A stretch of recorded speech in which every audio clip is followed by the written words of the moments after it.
How's it going, everybody? WLFI Sports Director Riley Woodall here with you. It's episode 2 of our Purdue Athlete Spotlight. We're joined by a very special guest, Purdue senior football running back, the Bach train, Devin Mockobee. Devin, thanks for joining us. How are you? I'm doing good. You've been here through a couple different regimes. What has impressed you most about Barry Odom and this coaching staff, and what excites you about what this team can do in 2025? I think it's definitely what he brings to the table in terms of structure and discipline to a complete organization, not just us as guys on the team, but just as a complete organization, having everything organized very well, and just making sure that from the top down, everyone's taking care of their jobs. So I think you have to have that as an organization. Our potential is still, we haven't even reached our potential in the slightest yet so far. So I think that where we can achieve we can do a lot of special things with that. So I'm just excited to see what we can do. You went to Boonville High School. You grew up in the state of Indiana.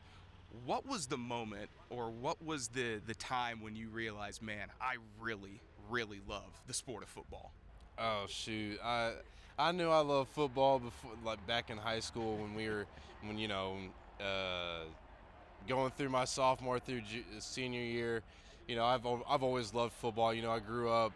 My dad ran our youth league program back in Boonville when I was growing up. So when I was going through that, football was my life every weekend. So from that on, football has just always been part of me. We'll zoom back into this season. This is your last ride with Purdue. As you kind of reflect back on your journey as a Boilermaker, what have you learned about yourself on the gridiron, but also as a person off the gridiron? I think the thing I've learned most about myself is just the resiliency that I've gotten, and just the mindset to be able to, no matter what the situation, from being a walk-on to going through some seasons that didn't really go our way, is that it doesn't matter what's going on as long as I'm attacking and going things about the right way, like I'm going to be okay. So I think that's the one, like that Purdue mindset, that I will not be faltered by anything. I know that you really, really love cars. You graduated from high school and you were basically a certified mechanic after you graduated, and then obviously now you're getting ready to graduate with your mechanical engineering degree from Purdue. Congratulations on that, by the way.